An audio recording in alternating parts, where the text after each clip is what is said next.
নমস্কার বন্ধুরা, আমি তুহিন আর আমার কিচেনে আপনাদের সবাইকে স্বাগত। আজ আপনাদের জন্য নিয়ে এসেছি দুর্দান্ত স্টাইলের একটা বিরিয়ানি রেসিপি।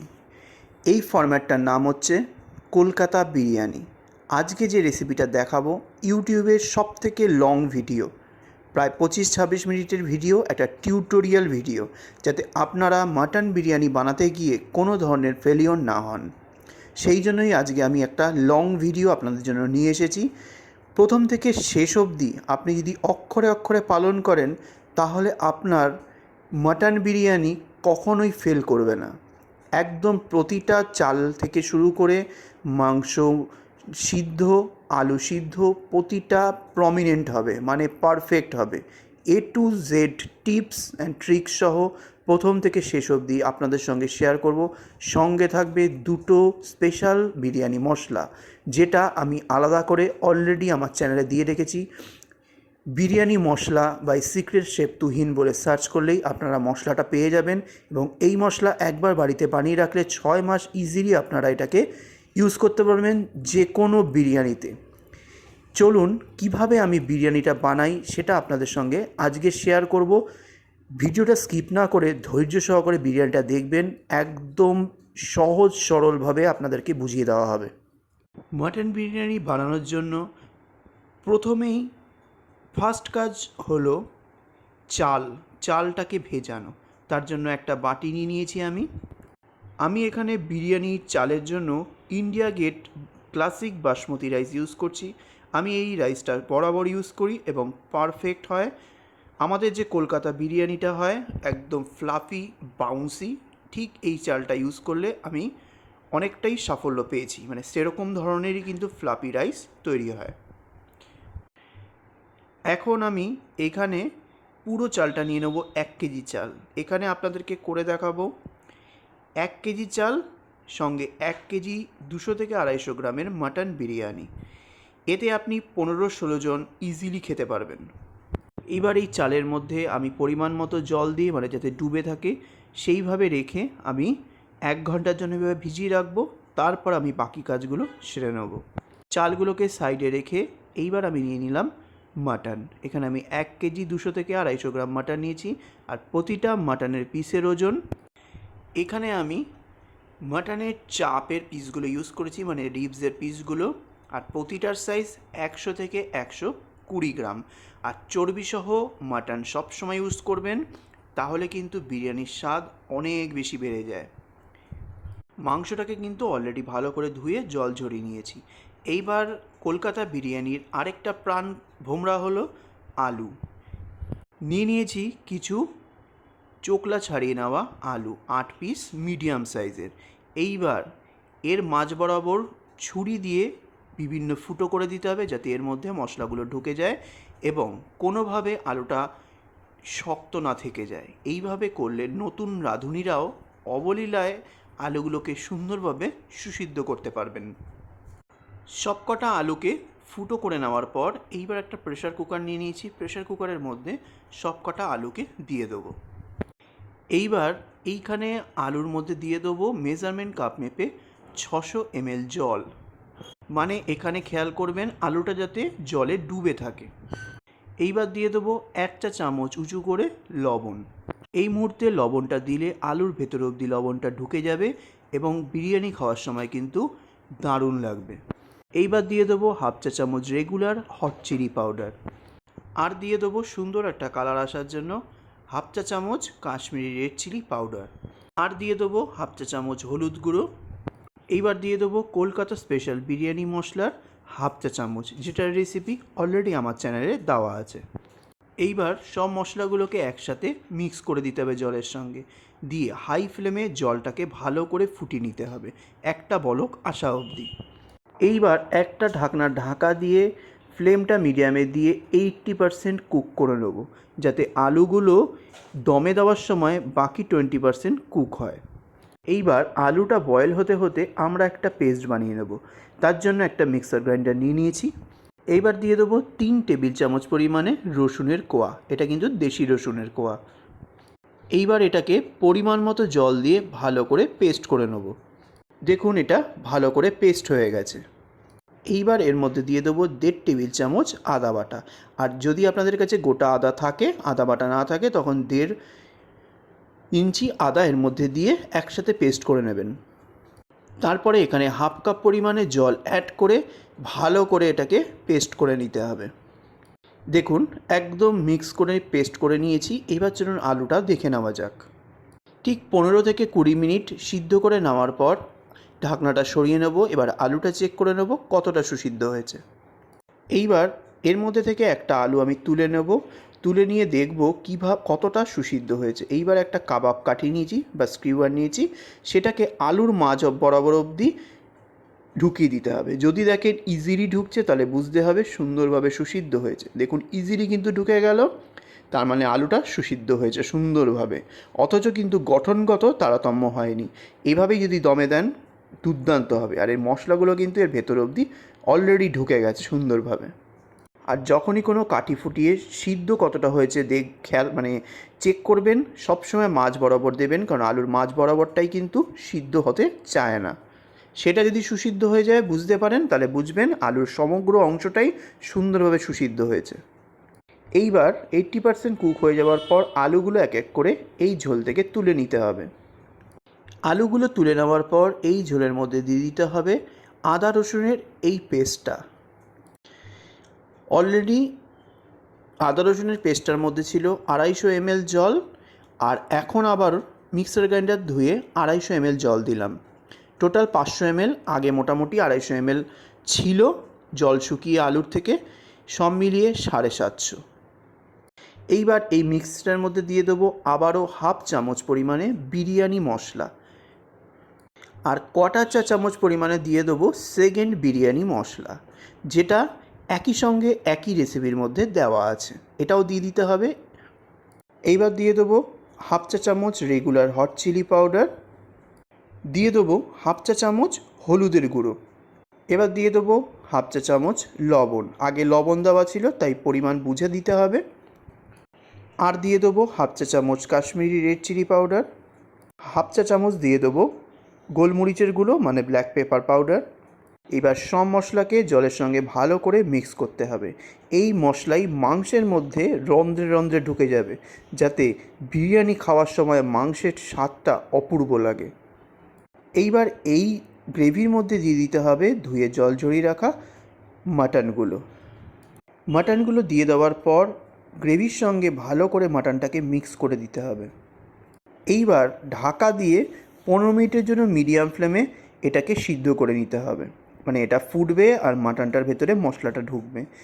এবার বলতে পারেন প্রথমেই কেন প্রেশার কুক করছি না। প্রেশার কুক করলে কী হবে, সঙ্গে সঙ্গে প্রেশার কুক হবে আর মাটনটা সুসিদ্ধ হয়ে যাবে, মশলাটা কিন্তু অ্যাবজর্ব করবে না। এখানে 15 মিনিট যদি ফুটিয়ে নেন মশলার ভেতরে সুন্দরভাবে ঢুকে যাবে মশলাগুলো। এইভাবেই কিন্তু কলকাতা বিরিয়ানি তৈরি করা হয়। আর প্রেশার কুক তো করাই হয় না, তাও আমরা দ্রুততার জন্য প্রেশার কুকারটা ইউজ করব, যাতে সুসিদ্ধ হয় 80%। ঠিক 15 মিনিট পর আমি ঢাকনাটা একবার তুলে নেব। তুলে নিয়ে কিছু স্পেশাল ইনগ্রেডিয়েন্ট অ্যাড করব। এইবার এর মধ্যে দিয়ে দেবো 1 টেবিল চামচ রোজ ওয়াটার, এইবার দিয়ে দেবো 1 টেবিল চামচ কেওড়া ওয়াটার, এইবার এর মধ্যে দিয়ে দেবো 1/3 কাপ বেরেস্তা অয়েল, পেঁয়াজ ভাজার তেল। এটা প্রচণ্ড ফ্লেভারফুল, যেটা আপনার মাটনটাকে আরও ফ্লেভারফুল বানাতে সাহায্য করবে। আর এই বেরেস্তা অয়েল কিভাবে সংগ্রহ করবেন সেটা চিকেন কোরমাতে আমি অলরেডি দেখিয়ে দিয়েছি। বেরেস্তা ভাজার পর সেই তেলটা সংরক্ষণ করে রাখবেন, তাহলে যে কোনো রান্নায় দিলে টেস্ট দুর্দান্ত আসে। চিকেন কোরমার রেসিপি অলরেডি আমার চ্যানেলে দেওয়া রয়েছে, দেখে নিতে পারেন। সেখানে কিভাবে বেরেস্তা ভাজা হয় সেটা আমি সুন্দরভাবে বুঝিয়ে দিয়েছিলাম। এইবার এখানে দিয়ে দেবো একটা মিডিয়াম সাইজের কুচনো পেঁয়াজ। এই কাঁচা পেঁয়াজটাই এখানে অ্যাড করতে হবে, এর ফ্লেভারটা একটা আলাদা মাত্রা দেয়। তারপর সব কিছুকে একসাথে ভালো করে মিক্স করে দিয়ে আরও 10 মিনিট মতো এটাকে ফুটিয়ে নেব, যাতে প্রতিটা মশলা মাংস অ্যাবজর্ব করে নেয়। এইবার আরও 10 মিনিট পর আমি ঢাকনাটা খুলে নিলাম। দেখুন মাংস তার নিজের শেপ চেঞ্জ করে ফেলেছে, আর এর ভেতরে সব মশলা অ্যাবজর্ব করে নিয়েছে। কতটা সুন্দর গন্ধ বেরোচ্ছে সেটা তো আর ভিডিওতে আপনারা বুঝতে পারবেন না, নিজেরা বাড়িতে ট্রাই করলে অবশ্যই বুঝতে পারবেন।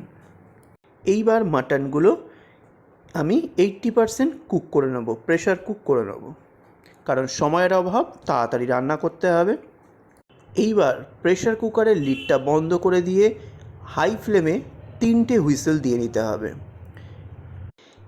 হাই ফ্লেমে 3টে, প্রেশারের বেশি একটাও দেওয়া যাবে না। 3টে হুইসেল পড়তে পড়তে আমরা কিছু কাজ এগিয়ে রাখব। এইবার নিয়ে নিয়েছি 1 কাপ দুধ। স্পেশাল একটা মশলা মিক্সার বানাতে হবে। এই দুধটা হচ্ছে হালকা উষ্ণ গরম দুধ, লুক ওয়ার্ম দুধ, যেটা বেবিকেও কিন্তু খাওয়ানো হয় সেই গরম।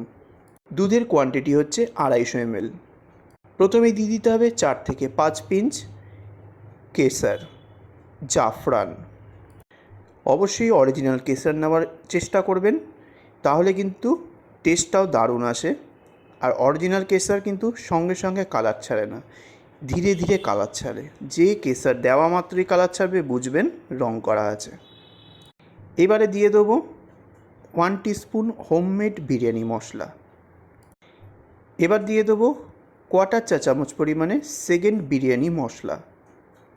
এইবার দুধের সঙ্গে ভালো করে এটা মিক্স করে দেবো। আমাদের মশলা দুধটা একেবারে রেডি হয়ে গেছে। এইবার একটা ঢাকনা দিয়ে ঢেকে সাইডে রেখে দিতে হবে। ঢাকনা ছাড়া কিন্তু রেখে দেবেন না, তাহলে কিন্তু এর ফ্লেভারটা নষ্ট হয়ে যাবে। এইবার আরেকটা বাটি নিয়ে নিয়েছি, আরেকটা মিক্সচার তৈরি করতে হবে। এইবার এখানে দিয়ে দেবো প্রথমে কেওড়া ওয়াটার। আমি এখানে 2 টেবিল স্পুন কেওড়া ওয়াটার নিয়েছি। যদি আপনারা একটু জোরালো গন্ধ পেতে চান তাহলে আরও 2 টেবিল চামচ নিয়ে নেবেন। আমি মাইল্ড খেতে বিশেষত পছন্দ করি, যেটা কলকাতা বিরিয়ানিতে হয়ে থাকে, সেরকমই বানাচ্ছি। রোজ ওয়াটারও দিয়ে দেবো 2 টেবিল চামচ পরিমাণে। এইবার দিয়ে দেবো মোগলাই মিঠা আতর, যেটা না দিলে বিরিয়ানি অসম্পূর্ণ। এখানে 5 থেকে 6 ড্রপ দিয়ে দিলাম, অত্যাধিক দিলেও কিন্তু বিরিয়ানি নষ্ট হয়ে যাবে। এইবার দিয়ে দেবো আর একটা স্পেশাল জিনিস, সেটা হচ্ছে বিরিয়ানি এসেন্স। এটা আপনারা যে কোনো অনলাইন শপে বা গ্রসারি শপে পেয়ে যাবেন, বা শিয়ালদা বৈঠকখানা মার্কেট বা বড় বাজারেও পেয়ে যেতে পারেন। এই বিরিয়ানি এসেন্সটা দিলে এটারও গন্ধ দারুণ হয়। এটাও দিয়ে দেবো 5 থেকে 6 ড্রপ। এইবার চামচ দিয়ে ভালো করে এটাকে মিক্স করে নিতে হবে। এইবার এর মধ্যে দিয়ে দেবো পরিমাণ মতো লেমন ইয়েলো ফুড কালার। এই কালারটা কিন্তু কোনো ধরনের শারীরিক সমস্যা ক্রিয়েট করে না, এটা আমি স্পেশালি বেকিংয়ে ইউজ করি। আর lemon yellow food colour Kolkata বিরিয়ানিতে সবথেকে সুন্দর লাগে, তাই এটা অ্যাড করছি। আপনারা দিতে চাইলে দেবেন, না হলে দেবেন না। আবারও একবার ভালো করে মিক্স করে নিতে হবে। এটাও ভালো করে মিক্স করে নেওয়া হয়ে গেলে ঢাকা দিয়ে সাইডে রেখে দিতে হবে। কখনোই কিন্তু এগুলোকে ওপেন রাখা যাবে না। এইবার ঠিক 3টে প্রেশারের সিটি পড়ে যাওয়ার পর আমি প্রেশার রিলিজটাও হয়ে গেছে। এইবার আমি ঢাকনাটা খুলে নেব। দেখুন কি সুন্দর কালার এসেছে, উপরে তেলটা মানে রোগানটা ভেসে উঠেছে। এটাই কিন্তু প্রচণ্ড ফ্লেভার এই রোগানে। এইবার এখান থেকে একটা মাটনের পিস তুলে নেব, নিয়ে দেখে নেব কতটা সুসিদ্ধ হয়েছে। একটা কাঠি নিয়ে নিয়েছি, কাঠি নিয়ে মাংসটাতে হালকা প্রেস করলেই এ4 হয়ে যাচ্ছে, মানে মাংস কিন্তু সুসিদ্ধ হয়েছে 80%, অথচ এর বাঁধনটা কিন্তু ছাড়েনি। এই রকমভাবেই কিন্তু মাটন সুসিদ্ধ করতে হবে, যাতে দমের জন্য কিন্তু আপনাকে সেইটুকু কসরত রাখতেই হয়। দেখুন কাঠি দিয়ে মাংসের সাইড থেকে হালকা করে একটুখানি ছাড়ালাম, সুন্দরভাবে কিন্তু ছেড়ে আসলো। এইভাবেই কিন্তু করতে হবে, খুব ধৈর্য সহকারে। মাংসর কাজ তো আমাদের এখানে কমপ্লিট। এইবার ওপরে যে রোগানটা ভেসে আছে সেটাকে আমাদের হাতার সাহায্যে একটা আলাদা বাটিতে তুলে রাখতে হবে। এইটা হলো আসল একটা ফ্লেভারফুল জিনিস। সেটা কোন জায়গায় ইউজ করতে হবে সেটা আপনারা দেখতে থাকুন। সেইখানে আপনি যদি ইউজ করেন, সে বিরিয়ানির টেস্ট কী যে হবে বিশ্বাসও করতে পারবেন না, আপনি বাড়িতে এমন বিরিয়ানি বানিয়ে ফেলেছেন। দেখুন রোগানটা আমার তোলা হয়ে গেছে, যতটুকু পরিমাণে দরকার ছিল ততটুকু আমি তুলে নিয়েছি। এইবার এই গ্রেভির থেকে মাংসের টুকরোগুলো সরিয়ে নিতে হবে, শুধু মাংসের টুকরোগুলো। এইবার এই গ্রেভিটাকে ছেঁকে নিতে হবে। তার জন্য একটা বাটি নিয়ে নিয়েছি, তার উপরে ছাঁকনি নিয়ে নিয়েছি, আর এই মশলা গ্রেভিটা আমি ছেঁকে নেব, যাতে বিরিয়ানি খাওয়ার সময় কোনো ধরনের মশলা মুখে না পড়ে। কলকাতা বিরিয়ানির কিন্তু এইটাই আলাদা একটা ঐতিহ্য। দেখুন আমি চামচ দিয়ে হাতা দিয়ে চেপে চেপে পুরো নির্যাসটা নিয়ে নিয়েছি। এটাই হলো আমাদের আসল স্টক। এটাকে যদি আপনি পুরোটা না লাগে বিরিয়ানির জন্য আপনি স্টোর করে রাখতে পারেন।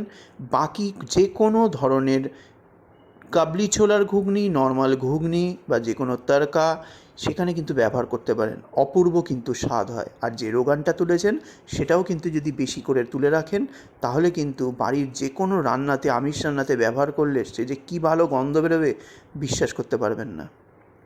এইবার ছাঁকনির মধ্যে যেটুকু পড়ে আছে এইটার কোনো কাজ নেই, ফেলে দিতে হবে। রেডি হয়ে গেল আমাদের এই রোগানটা, ফ্লেভারফুল রোগান। এইবার যে রোগানটা আমি তুলে রেখেছিলাম আলাদা করে সেই বাটিটা নিয়ে নিলাম, আর এর মধ্যে মেশাতে হবে ঘি। আর আমি অবশ্যই আপনাদের রেকমেন্ড করব শ্রী ঘি ইউজ করতে। যে কোনো কলকাতার বড় বড় রেস্টুরেন্টে এই শ্রী ঘি কিন্তু ব্যবহার করা হয়। অবশ্যই ইউজ করবেন, বড় বাজারে পেয়ে যাবেন বা যে কোনো অনলাইন মার্কেটে পেয়ে যাবেন। বিরিয়ানি বানানোর জন্য চোখ বন্ধ করে শ্রী ঘিকে আপনারা ব্যবহার করবেন। অথবা আমি আরেকটা ঘি ইউজ করি, সেটা হলো আমুল ঘি। এই দুটো ঘি দিয়ে আমি পার্সোনালি বিরিয়ানি রান্না করি এবং ফল খুব ভালো পাই। এটা কোনো ব্র্যান্ড প্রমোশন নয়, শুধুমাত্র আমি পার্সোনালি যেটা ইউজ করি সেটা আপনাদেরকে জানালাম। এইবার এই শ্রী ঘির কৌটো থেকে আমি 2 টেবিল চামচ ঘি এই রোগানের মধ্যে নিয়ে নেব। এখন যেটা হার্ড মনে হচ্ছে ঘিটা, দেখবেন গরম রোগানের মধ্যে আস্তে আস্তে মেল্ট হয়ে যাবে। এদিকের কাজ আমাদের সম্পূর্ণ কমপ্লিট। এইবার নিয়ে নেব একটা হাঁড়ির মধ্যে পরিমাণ মতো জল দিয়ে দিয়েছি এবং ফ্লেমটা হাইতে দিয়ে বসিয়ে দিয়েছি। বানিয়ে নিতে হবে চাল। সব কাজ শেষ করে কিন্তু এইবার বানাতে হবে ভাত, বিরিয়ানি রাইস। এইবার হাঁড়ির জলে দিয়ে দিতে হবে 2টো বড় সাইজের দারচিনির টুকরো, প্রায় 8-10 পিস দিয়ে দেবো সবুজ এলাচ। এবার দিয়ে দেবো হাফ চা চামচ শাহি জিরে, যদি না থাকে স্কিপ করে যাবেন। এবার দিয়ে দেবো 3 টেবিল চামচ নুন। এইখানে লবণ এতটাই দিতে হবে যাতে জলটা নোনতা হয়ে যায়। এর মানে এই নয় যে ভাতটাও নোনতা হয়ে যাবে। চাল ততটাই নুন অ্যাবজর্ব করবে যতটা ওর ক্যাপাসিটি। তাই এটা ভাববেন না বিরিয়ানি নোনতা হয়ে যাবে, একদম পারফেক্ট হবে বিরিয়ানির চাল। এর জন্য আলাদা করে বিরিয়ানিতে কোনো লবণ ইউজ করতে হবে না। এইবার দিয়ে দেবো 4টে তেজপাতা। দিয়ে দেবো এবার 2 টেবিল চামচ ভিনিগার, যাতে চালটা হয় স্ফটিকের মতো সাদা ফর্সা আর প্রতিটা দানা থাকে ঝরঝরে। এবার দিয়ে দেবো 1 টেবিল চামচ কেওড়া ওয়াটার, আর দিয়ে দেবো 1 টেবিল চামচ রোজ ওয়াটার। দিয়ে দেবো 2 ড্রপ মোগলাই মেঠা আতর। চালের মধ্যে প্রতিটা ফ্লেভার চলে আসার জন্য এই প্রতিটা ইনগ্রেডিয়েন্ট কিন্তু আপনাকে জলে দিতে হবে। তবেই কিন্তু কলকাতার সেই সুগন্ধিযুক্ত চাল, যেটা খেয়ে আপনার চোখটা বুজে আসে, এতটা ভালো লাগে এই কারণের জন্যই। এবার হাতা দিয়ে ভালো করে সব কিছুকে একসাথে মিক্স করে দিতে হবে। জলটা হালকা ফুটে উঠলে এইবার দিয়ে দেবো ধুয়ে রাখা চালটা। জলটা দেবেন না, শুধু চালটা দিয়ে দেবেন। এইবার ঢাকা দিয়ে হাই ফ্লেমে চালটাকে আমি ফুটিয়ে নেব। আর বিরিয়ানির চাল মানে বিরিয়ানির ভাত তৈরি করার সময় কখনোই কিন্তু এখান থেকে সরে যাবেন না। একটু এদিক ওদিক হয়ে যাবে তাহলে কিন্তু চাল গলে একদম ভর্তা হয়ে যাবে, আর সেই চাল দিয়ে কিন্তু বিরিয়ানি আর হবে না। ঠিক 5 মিনিট ফুটিয়ে নেওয়ার পর ঢাকনাটা আমি তুলে নিলাম। দেখুন চালের দানাগুলো কত লম্বা লম্বা হয়ে গেছে। এইবার ভাতটা 80% হয়ে গেছে কিনা সেটা দেখার জন্য একটা দানা তুলে নিয়ে হালকা চাপ দিলেই যদি দেখেন দুভাগ হয়ে যাচ্ছে, বুঝতে হবে এখনই জল থেকে ছেঁকে ফেলে দিতে হবে, মানে ছেঁকে নিতে হবে। দেখুন আমি জল ঝরিয়ে নিয়েছি আর ভাতটা কতটা সাদা ফটফটে হয়েছে আশা করি আপনারা দেখলেই বুঝতে পারছেন। এইভাবেই কিন্তু জল ঝরিয়ে নিতে হবে। এইবার তৈরি করে নেব বিরিয়ানির হাঁড়িটা কিভাবে সেট আপ করতে হবে, চলুন দেখে নেওয়া যাক। এবার নিয়ে নিয়েছি বিরিয়ানির হাঁড়ি, তার মধ্যে দিয়ে দেবো পরিমাণ মতো ঘি। ঘিটা দিয়ে এই ঘিটা নিয়ে পুরো হাঁড়িটা মাখিয়ে নিতে হবে ওপর অবধি, যাকে বলে গ্রিস করে নেওয়া। আপনারা এটা চামচ দিয়েও করতে পারেন, অথবা হাত দিয়েও করতে পারেন, বা যে কোনো ব্রাশ দিয়েও করতে পারেন। গ্রিস করে নেওয়ার পর ঘি দিয়ে এবার দিয়ে দেবো 2টো লেবুর জুস। এরপর দিয়ে দিতে হবে 80% কুক করে রাখা মাটনের টুকরোগুলো। এটাকে সুন্দর করে হাঁড়ির মধ্যে সেট করে দিতে হবে। এইবার সাইড থেকে দিয়ে দিতে হবে 80% সিদ্ধ করে রাখা আলুগুলো, এক এক করে সাইড করে সুন্দরভাবে প্লেস করতে হবে। এইবার 500 ml পরিমাণে যে স্টকটা ছিল, মাটন স্টকটা, সেটা এর মধ্যে ঢেলে দিতে হবে। এইবার এই স্টকটা সুন্দরভাবে আলুর ওপরে একটু ছড়িয়ে ছিটিয়ে দেবেন। দেখুন জাস্ট মাটনটা হালকা ডুবে রয়েছে, পুরোটা কিন্তু ডোবেনি, একটু একটুখানি উঁচে রয়েছে। এইভাবেই কিন্তু স্টকটা দিতে হবে। যদি আপনার মনে হয় এক্সট্রা স্টক হয়ে গেছে, তাহলে সেটাকে সঞ্চয় করে রাখবেন, অন্যান্য রান্না দিতে পারবেন। আর যদি মনে হয় এখানে স্টকটা কম হয়ে গেছে, তখন জলটা ইউজ করে দেবেন। এইবার ওপর থেকে দিয়ে দিতে হবে কিছু পরিমাণে বেরেস্তা। এইবার ওপর থেকে দিয়ে দেবো 1 মুঠো খোয়া ক্ষীর। এইবার দিয়ে দিতে হবে কেওড়া, রোজ ওয়াটার আর মিঠা আতরের মিক্সচারটার, এই যেটা বানিয়েছিলাম তার হাফ পোর্শনটা। এবার দিয়ে দিতে হবে রোগানটা, যেটা ঘি দিয়ে তৈরি করেছিলাম, সেটার হাফ পোর্শনটা। এবার মশলা যে দুধটা তৈরি করেছিলাম, সেটারও হাফ পোর্শনটা আমি দিয়ে দেবো এখানে। এবার দিয়ে দেবো 200 গ্রাম ফ্যাটানো টক দই, ভালো করে ফেটিয়ে ওপর থেকে ছড়িয়ে দেবেন। এইবার দিয়ে দিতে হবে 7-8টা আলু বোখরা, এটা খুব টেস্ট বাড়ায় যে কোনো বিরিয়ানিতে। এইবার দিয়ে দেবো হোমমেড 1 চা চামচ বিরিয়ানি মশলা। এবার দিয়ে দেবো বিরিয়ানি মশলার সেকেন্ডটা হাফ চা চামচ। এইবার দিয়ে দেবো পুরো চালের, মানে যে ভাত করেছি তার হাফ পোর্শন। ভাতটা দিয়ে এইবার প্রথম লেয়ারিংটা সুন্দরভাবে করে দিতে হবে, যাতে মাটন আলুটা ঢেকে যায়। সুন্দরভাবে হাতার পিছন দিয়ে আলতো আলতো করে ফ্ল্যাট করে দিতে হবে, তবে চাপবেন না, এখানে কিন্তু চাপলে বিরিয়ানির দমটা তৈরি হবে না। এই হালকা করে, যদি হাতা না পারেন হাত দিয়ে লেয়ারিংটা করে দেবেন।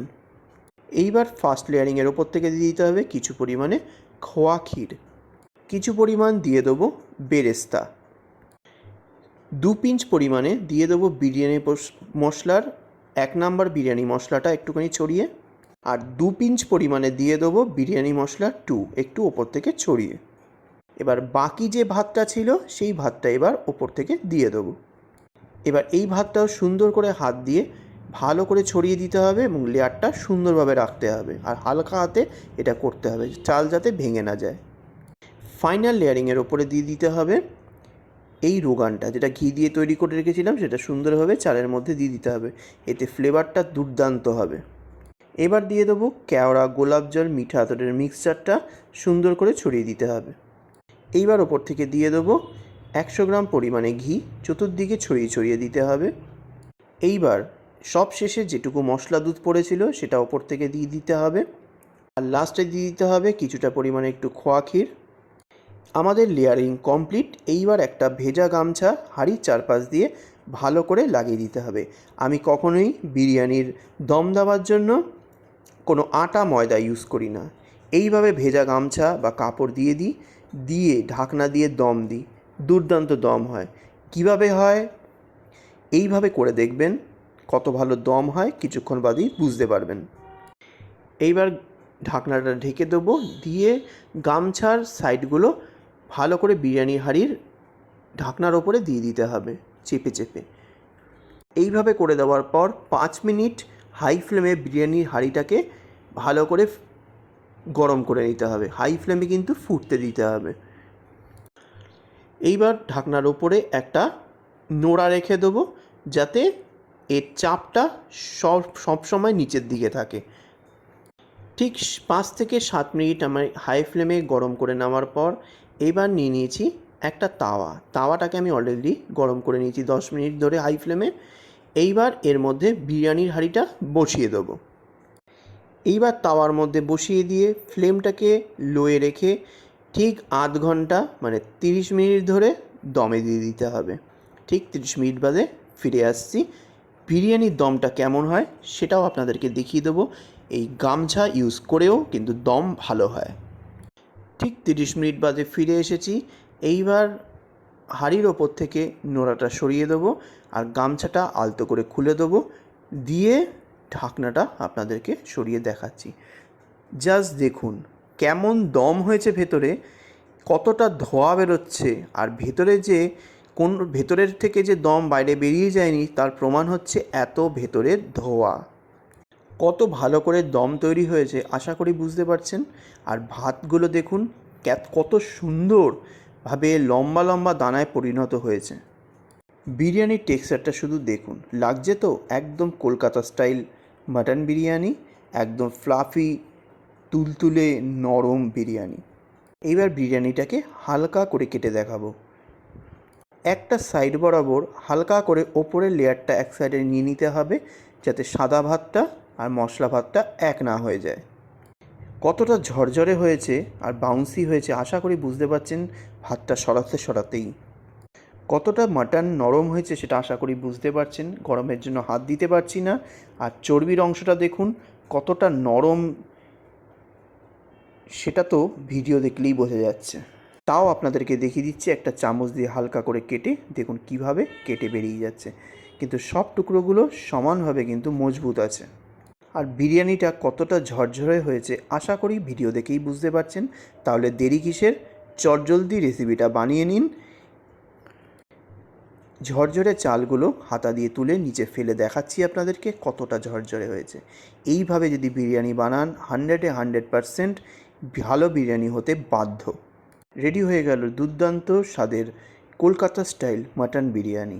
আজ আসলাম, নেক্সট দিন আবার একটা ভালো ভিডিও নিয়ে আপনাদের সামনে তুলে ধরবো। নমস্কার।